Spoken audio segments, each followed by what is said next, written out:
people often confuse the words deposit with down payment. So a deposit is up to around a 5% of the offer price on a property. So if you're buying $1 million property, you want to have about $50,000 to provide with your offer. But as you know, when you're buying $1 million properties, you need at least 20% down.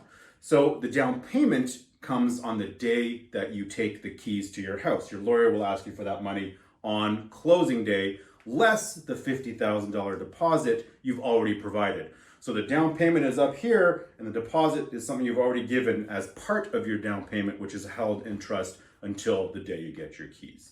Now, the important thing to know here is how much of a down payment do you need? So currently in Ontario, if you're buying a property, the first $500,000 as a first-time buyer, you need 5%.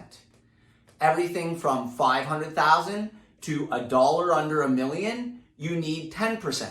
So if you bought a property for, let's say, $750,000, you need 5% of the first 500, and then you would need 10% of the next $250,000.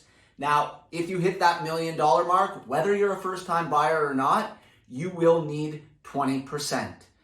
Now, for those of you who are not first-time buyers, or even if you are a first-time buyer and you're buying a very expensive home over $1.2 million, the size of your down payment as a percentage is going to have to get bigger, everything over 1.2, and then again at 1.4 or 1.5 million dollars, depending on your lending institution.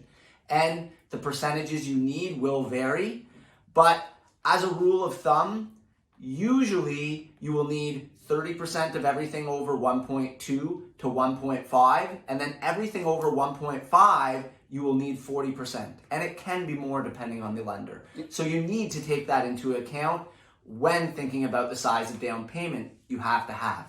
It's not always as simple as just 5%, 10%, 20%. So we have a ton of spreadsheets to help you work all this out. So please reach out and